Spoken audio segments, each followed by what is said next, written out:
Let's today throw out the lifeline to our new friend, Anonymous. Say hello, Anonymous. Hey guys, this is Anonymous. My employer was recently acquired and we're transitioning over to the new company's 401k. Our old plan was just like my brokerage account with a major brokerage company. We can invest in all the same funds and individual stocks as my taxable account. The new company's plan limits us to a few dozen mutual funds and target date funds. This brought lots of questions and complaints. The new employer told us that our old plan was very rare and that offering unlimited options like the old plan brought risk to the employer. And that's my question. Once they pay me, my contribution and their match goes in. It's my money, right?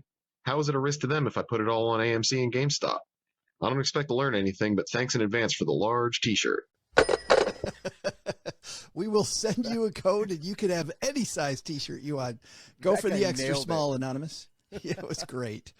What does it matter, OG? If he wants to put it all in AMC and GameStop, what's his employer got to do with it? What's he got to do with it? Got to do with it. I like that. Well done. Well, yeah, that's good. Did you think about that for a long time, or did that just roll? I did. That one just came out like the beautiful stutter. That was Joe's stutter. natural stutter, and he just happened to be mimicking a Tina Turner song. He got it right at the right time. Nice.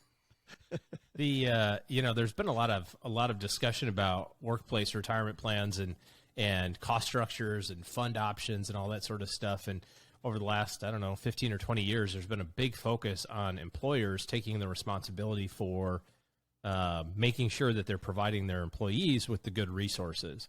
And so you've seen a lot of that liability shifting toward the employers to make sure that they either partner with a company who can absorb some of that risk for education and for the products and making sure that there's the right stuff in there for the people, or they don't partner with them and then they take that responsibility on themselves. And there's different ERISA rules that they have to follow.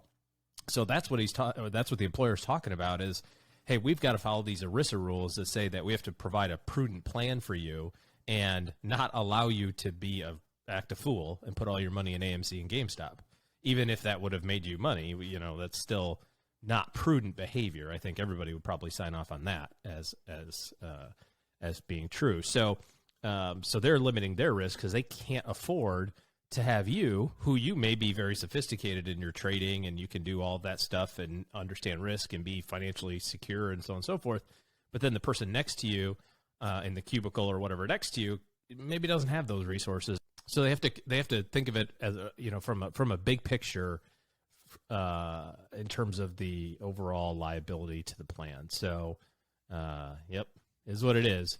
The only option that you may have is maybe that big brokerage or maybe that 401k plan will offer a self-directed account in the future, and you can kind of sort of push for that. That's kind of the get out of jail free card, so to speak. They can say, hey, we offered you these plans, these fund options, these choices.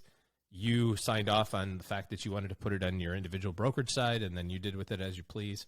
That obviously requires it being a part of a larger brokerage company's plan, but you can kind of keep knocking on that door and see what comes up.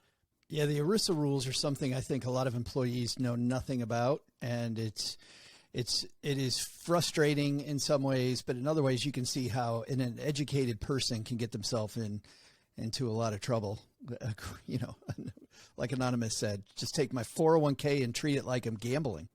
Yeah, they're crazy. I mean, they're hard to follow for the employers. And again, it boils down to the liability aspect of it. I mean, sure. You can be safe and drive 95 miles an hour, if you're a NASCAR driver down the highway, but they don't let you because it's not about you. It's about the fact that there's probably a teenager who can barely drive 65 safely at this time. And sadly, on the other side of this argument too, OG, how many times have we reported on in the last 10 years, have we reported on lawsuits, right? From lawyers that are just sitting on the sidelines waiting. Like it's not really the employee. It's really these law firms that are in the business of making sure that they, well, I mean, you don't want to put that all on lawyers, like make them the evil monsters, although maybe some of them are, but it's a byproduct of that for sure, right? It's the 20 years ending 5 years ago where there was a lot of craziness going on. And then finally, the litigation happened, and finally the litigation happened. And the companies are like, oh, yeah, we're not going to deal with that ever again. So here's your list of 5 target date funds and 5 large cap S&P 500 funds. And, we're putting in our match and leave us alone. There is a good psychological byproduct of this. I was reading last week about some very popular studies, and you may have seen these, OG, that show that more choice usually just creates an analysis paralysis and does not help people in a lot of cases get better returns. In fact, people will often save more, do the right thing quicker when they're presented with just a few choices versus a bajillion like you'll have in your brokerage account. Yeah.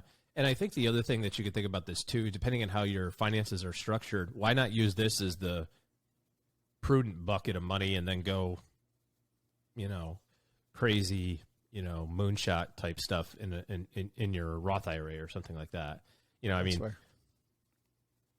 Sometimes you just got to kind of play the cards that you're dealt, and frankly, it might be better to have that money be separate anyway, to kind of create that separate distinction between, okay, this is my money that if I do the right thing for a long period of time, I'll be financially successful when I'm 60.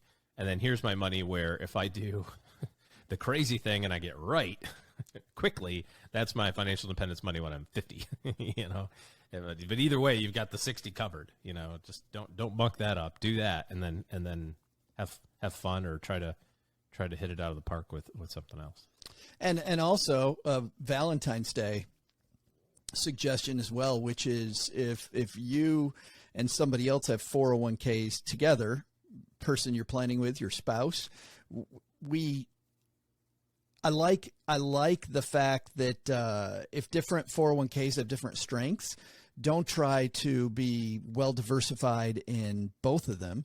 Take advantage of the strengths in one and then pair it with the strengths in the other one. So if somebody looks at just yours or theirs, it might not look diversified, but you could make lemonade rather out of lemons by. I thought you were about to say when a boy 401k likes a girl 401k. And they get together. They make a 529 plan. That's a joke. That's a joke right there. There it is. Yeah. What is happening? How about that? All this. Put that in the book.